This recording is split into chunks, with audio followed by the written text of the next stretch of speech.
पैगाम आपकी खिदमत में दुनिया और आखिरत के हवाले से लेकर के आ रहा हूँ और 2-3 मिनट में गुजर जाएगा और बहुत ध्यान से आप सुन लेंगे, मैं कामयाब हो जाऊंगा। आपका इतना अच्छा जलसा है कि दिल खुश हो जाता है और दिल से दुआ निकलती है अल्लाह आपकी हर मुश्किल को आसान फरमाए। ध्यान से सुनिएगा, बहुत जल्दी से निकल जाएगा। एक बहुत बड़े आलिम थे, उनका नाम था मिर्जा मजहर जाने जाना। औरंगजेब रहमतुल्लाह अलैह के दौर के आलिम थे। किराए के मकान में रहते थे, अपना मकान नहीं था। पूछा कि हजरत किराए के मकान में रहते हो, अपना मकान नहीं, तो कहने लगे कि मौत के बाद अपना मकान किराया का मकान दोनों बराबर हो जाता है, दोनों से निकलना पड़ता है। दूसरी मिसाल आ रही है, बहुत ध्यान से इसको सुनिएगा। एक आदमी मकनहा के बिल्कुल नुक्कर पर खड़ा था। उससे किसी ने पूछा कि जलसा कहाँ हो रहा है, आबादी कहाँ है, जलसा कहाँ हो रहा है? तो उसने कहा कि सीधा आप दायां लीजिए, दायां से बायां लीजिए और आगे आबादी ही है। तो वो जैसे ही दायां लेकर के बायां गया, सामने देखा तो कब्रिस्तान। सर पकड़ करके बैठ गया कि ये कैसा बेवकूफ आदमी है। मैंने बस्ती पूछा, आबादी पूछा, मकान पूछा, कहाँ लोग रहते हैं, जलसा वहां सुनने के लिए जाना था, ये हमें कब्रिस्तान भेज रहा है, जिंदगी में कब्रिस्तान भेज रहा है। वो पलट करके आया कि तुम कितने बड़े बेवकूफ आदमी हो, आने वाले मेहमान को धोखा देते हो। मैंने तुम्हें पूछा था कि जलसा कहाँ है, आबादी कहाँ है, तूने मुझे कब्रिस्तान भेज दिया। कहा मैंने गलत जगह नहीं भेजा, आबादी वही है, मैंने वहां सबको पहुंचते हुए देखा है, लेकिन वहां से किसी को कहीं जाते हुए नहीं देखा है, आबादी तो उसी का। तीसरा नमूना आपकी खिदमत में लेकर के आ रहा हूं। आदमी मकान 4 मकसद से बनाता है। 3 मकसद तो गलत है, 1 मकसद सही है। 3 मकसद सही है, 1 मकसद गलत। पहला मकसद क्या है?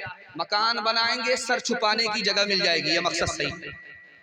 मकान बनाया है, सर्दी गर्मी से बच जाएंगे, ये मकसद भी सही है। मकान बनाया है, दिल को सुकून मिलेगा, दिल से तकलीफ निकल जाएगी, ये मकसद भी सही है। मकान बनाया है कि दूसरा तारीफ करे, मकान बनाने पर भी गुनहगार होगा। हर मकान के अंदर 2 ऐब है। जितना खूबसूरत मकान आप बना लीजिए, खुदा के वास्ते इसको ध्यान से सुनिएगा, आपकी तरक्की को कोई रोक नहीं सकेगा। दुनिया का सबसे बदतरीन पैसा वो है जो मकान में लगता है। मकान में आप ज्यादा पैसा मत लगाइए। गारा मिट्टी में जो पैसा चला गया वो पानी में चला गया। तिजारत में पैसा लगाते तो माल माल को खींचता, पैसे पैसे को खींचता। आपने मकान में कमर तोड़ पैसा लगा दिया। दुनिया का सबसे बड़े बेवकूफ इंसान आपका पैसा बर्बाद होगा। जरूरत से ज्यादा पैसा मकान में मत लगाइए। अल्लाह के रसूल की जबान ने कहा है वो बहुत बुरा पैसा है जो मकान में लग जाता है। तिजारत में लगता तो बहुत अच्छा पैसा होता, पैसा पैसे को खींचता। हर मकान के अंदर 2 ऐब है। पहला ऐब ये है, चाहे आप लाल किला बना लीजिए, चाहे आप ताजमहल बना लीजिए, हर मकान के अंदर 2 ऐब है। पहला ऐब ये है कि जितना पुराना होगा उतना बदसूरत होगा। देखिए परदादा ने मकान बनाया था, ऐसा लग रहा कि मकबरा बन रहा है। आदमी खड़ा हो ही नहीं सकता, झुक करके जाना पड़ता। पोते ने हटा करके फेंक दिया, शीश महल बना रहा। इसलिए अपने लिए तो मकान बनाइए, पोते के लिए मत मकान बनाइए, क्योंकि पोता आपके मकान को पसंद नहीं करेगा, वो मकान खराब हो जाएगा, बदसूरत हो जाएगा। दूसरा ऐब दिखाने के लिए जा रहा है। कितना ही पैसा मकान में लगाइए, कमर तोड़ पैसा लगाइए, लेकिन जानते हैं मकान को आपको छोड़ना पड़ेगा या मकान आपको छोड़ देगा। दूसरा ऐब है, मकान बनाना है तो पहले पैसा वहां भेज दीजिए, मरने में आपको डर नहीं लगेगा। इंशाल्लाह लोन लेकर के मकान बनाएंगे, पहली फुर्सत में हाथ उठा दीजिए इंशाल्लाह। फना के बाद भी मुझको मिट सता रहा है कोई, निशान कब्र का मेरा मिटा रहा है कोई, निशान कब्र का। ऐ खुदा मुझको थोड़ी सी जिंदगी दे दे,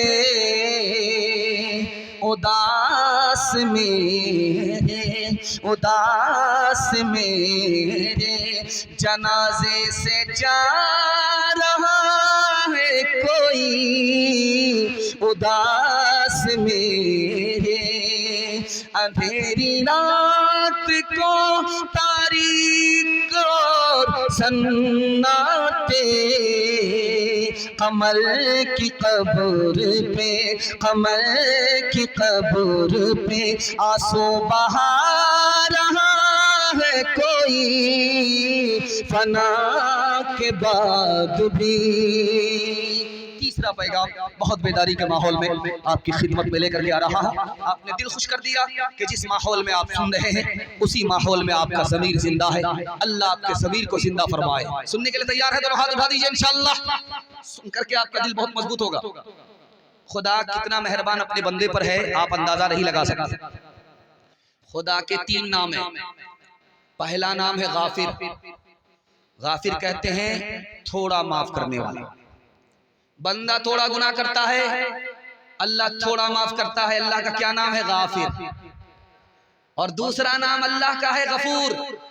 बंदा बहुत गुनाह करता है, अल्लाह बहुत माफ करता है। अल्लाह का नाम गफूर है। अल्लाह का तीसरा नाम है गफ्फार। बंदा हद से ज्यादा गुनाह कर रहा है, अल्लाह हद से ज्यादा माफ करता है। अल्लाह का नाम गफ्फार है। अल्लाह का रिकॉर्ड आपको सुनाने के लिए जा रहा हूं, आप यकीन नहीं करेंगे। 99 आदमी के कत्ल करने वाले को भी अल्लाह ने माफ कर दिया। हर रोज हर रात लड़की से जिना करता था, अल्लाह ने उसे भी माफ कर दिया।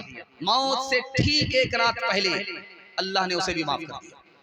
बच्ची पैदा होती थी, उसको जिंदा जमीन में गाड़ दिया करता था, अल्लाह ने उस पर एहसान फरमाया, इस्लाम की दौलत से माला माल। दुनिया का कितना ही बड़ा गुनाह कीजिए, अल्लाह पर 4 मेहरबानी जारी रखेगा। पहली मेहरबानी, आप गुनाह करते रहेंगे वो आपके ऊपर पर्दा डालता रहेगा। आप गुनाह करते रहेंगे वो आपको पकड़ेगा नहीं, आपकी रोजी को जारी रखेगा, छीनेगा नहीं, आपकी सेहत को बाकी रखेगा, मिटाएगा नहीं। कितना बड़ा मेहरबान। और सुन करके आपको हैरत होगी, ये पैसा आ रहा था, शायद शेर पड़ रहा था, पैसा आ रहा था। ये पैसा आप अगर दूसरे से मांगेंगे तो आपको डर लगेगा। जानते क्या डर लगेगा? यार थोड़ा मांगेंगे देगा, ज्यादा मांगेंगे देगा कि नहीं देगा। लेकिन अल्लाह से ज्यादा मांग लीजिए, थोड़ा मांग लीजिए, डरने की कोई बात नहीं।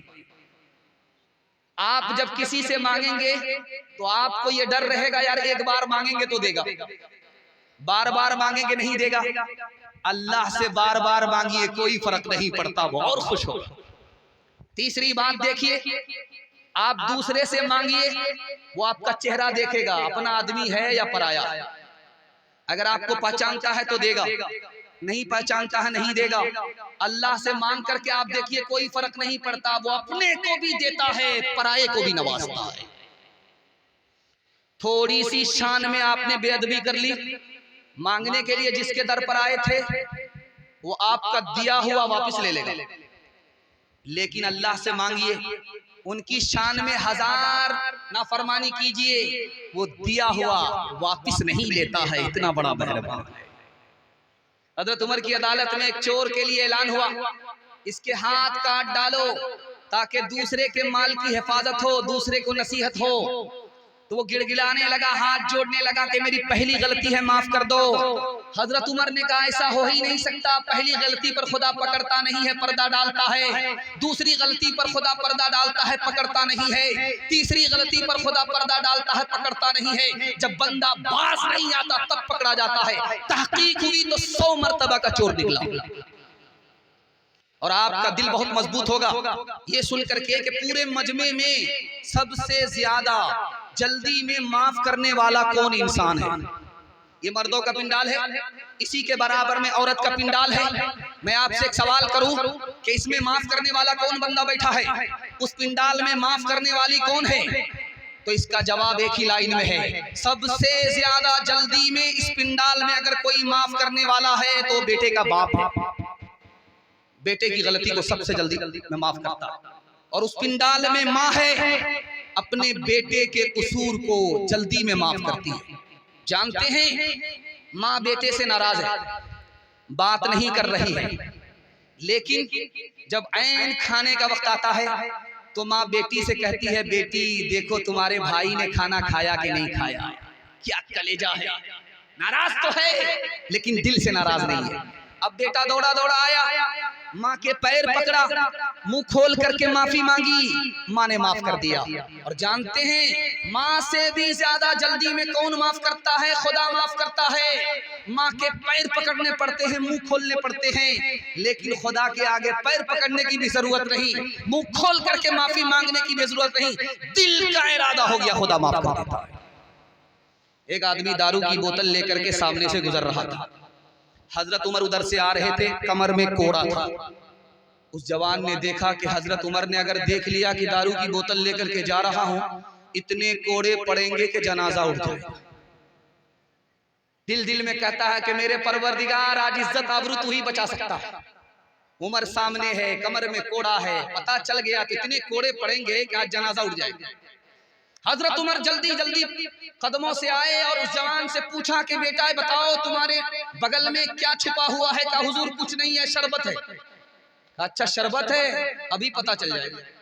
हजरत उमर ने हाथ में लिया, ढक्कन खोला, देखा तो वाकई शरबत था। क्यों? जवान की तौबा कबूल हो चुकी थी, अल्लाह ने शराब को शरबत बना दिया। गुनाहों पे हूँ शर्मिंदा, इलाही दर गुजर कर दे, बड़ा मुजरिम हूँ मैं तेरा, इलाही दर गुजर कर दे। खता कोई नहीं छोड़ी, कोई सिया नहीं छोड़ा, खता कोई नहीं छोड़ी, कोई सिया नहीं छोड़ा। बस अब करता हूँ मैं तौबा, इलाही दर गुजर कर दे, बड़ा मुजरिम हूँ मैं तेरा, इलाही दर गुजर कर दे।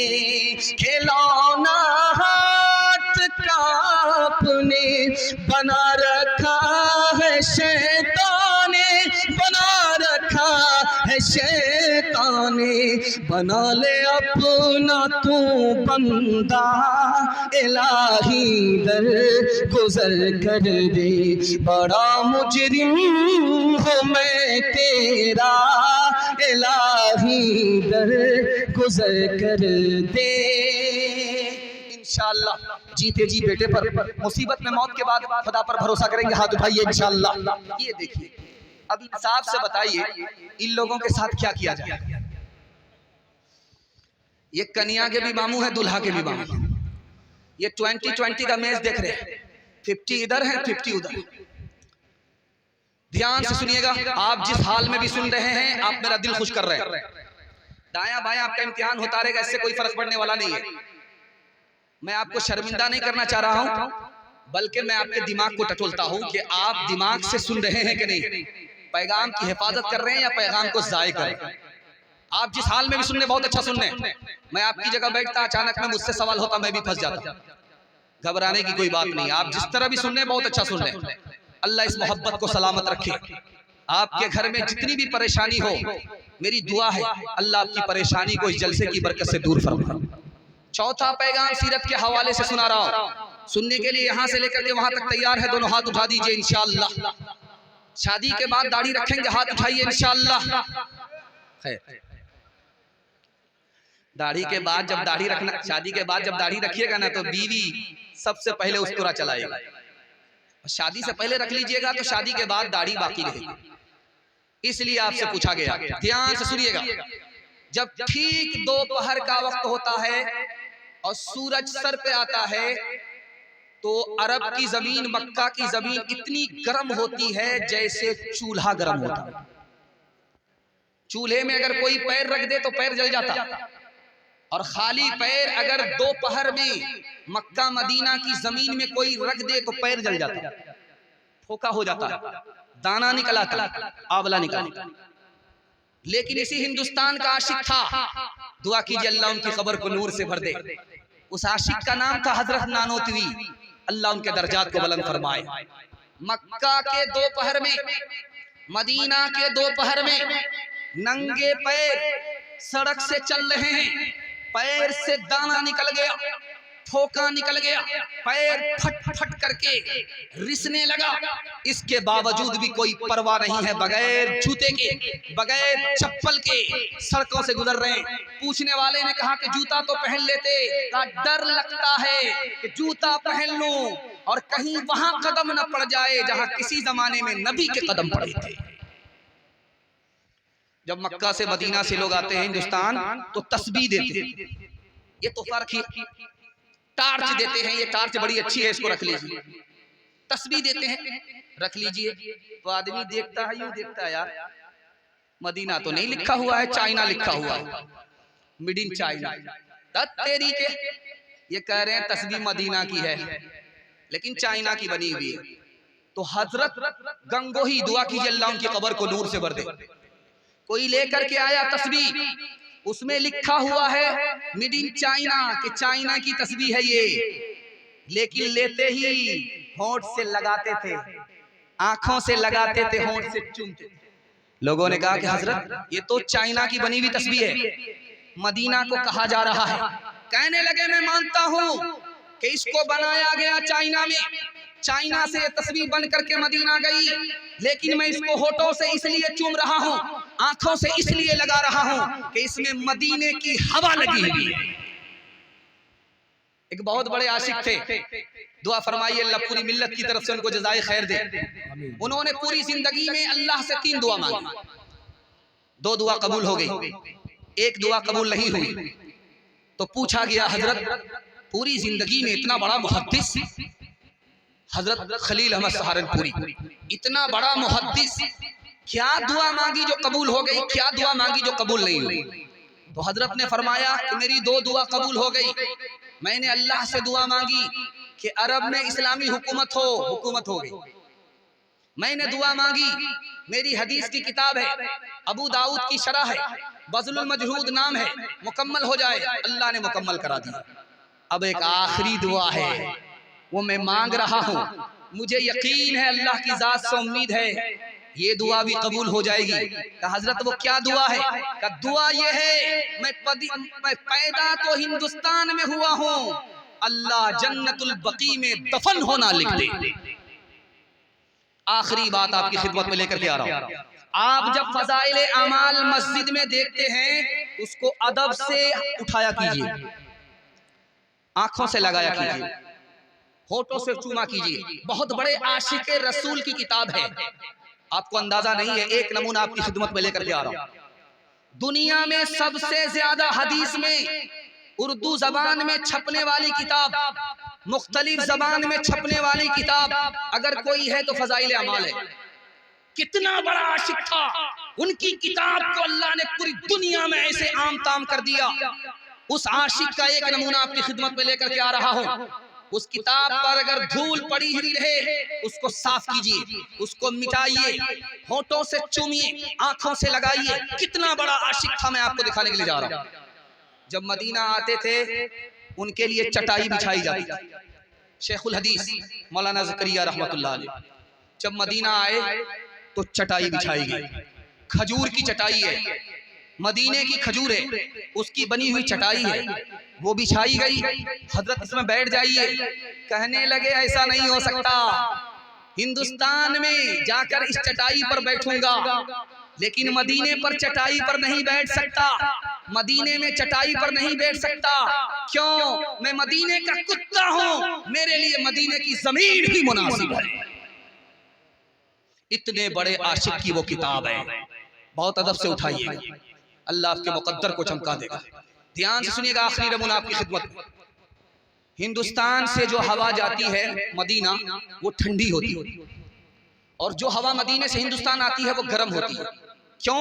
वजह यह है कि पूरब की हवा ठंडी होती है, पश्चिम की हवा गर्म होती है। सब लोग जानते हैं, तजर्बा है कि इधर की हवा जो उधर जाती है वो ठंडी होती है, उधर की हवा जो इधर आती है वो गर्म होती है। फिर गैर मुस्लिम ने हजरत नानोतवी से मजाक किया, हुजूर आप तो कहते हैं मदीना मदीना मदीना मदीना, मदीने से आने वाली हवा गर्म, हिंदुस्तान से जाने वाली हवा ठंडी, बात क्या है? तो हजरत नानोतवी ने ऐसा जवाब दिया कि वो आदमी लाजवाब हो गया। दुआ फरमाइए अल्लाह हजरत नानोतवी के कब्र को नूर से भर दे, उनके दर्जात को बुलंद फरमाए, जन्नतुल फिरदौस में उनको आला मकाम अता फरमाए। उन्होंने लिखा, अरे तुम्हें पता नहीं है, ये हिंदुस्तान से जो हवा जाती है मदीना, वो मारे खुशी में जाती है। नबी से मुलाकात करने के लिए जा रही हूँ, नबी के शहर को देखने के लिए जा रही हूँ, नबी के रोजे पर सलाम पढ़ने के लिए जा रही हूँ, मारे खुशी के सर से लेकर के पैर तक ठंडी हो जाती है। और जो हवा मदीने से हिंदुस्तान आती है वो गर्म इसलिए होती है, उसको गम होता, नबी से जुदा हो रही हूँ, नबी के शहर से जुदा हो रही हूँ, खुदा के घर से जुदा हो रही हूँ, खुदा के शहर से जुदा हो रही हूँ, मारे गम के वो गर्म हो जाती है। ये राज है, ये हवा ठंडी है, वो हवा गर्म है। इंशाअल्लाह सब काम पहले होगा, हज उम्रा बाद में करेंगे। हाथ उठाइए इंशाअल्लाह।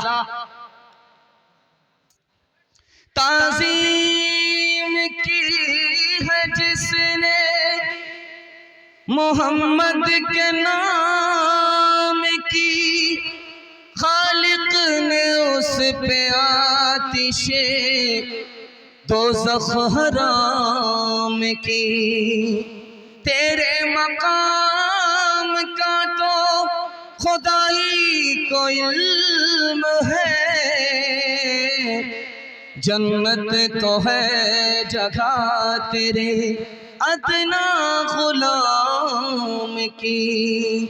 पहले तौबा से दिल पाक कर लीजिए, पहले तौबा से दिल पाक कर लीजिए, जाम तौहीद लब से लगा लीजिए। पहले तौबा से दिल पाक कर लीजिए, जाम तौहीद लब से लगा लीजिए। आप ज़मज़म से फिर अपना मुँह धोइए, आप ज़मज़म से फिर अपना मुँह धोइए, और नामे शहे अंबिया लीजिए। इतना कह दीजिए आज कासिर जरा, आपकी नात गोई का मकसद है क्या? गर नबी की गुलामी की है आरज़ू, तो गुलामी नबी से दुआ लीजिए। सीरत का जलसा मुकम्मल हो गया। अब मैं बूढ़े बुजुर्ग के हवाले से सुना रहा हूँ, आप लोग सुनने के लिए तैयार हैं?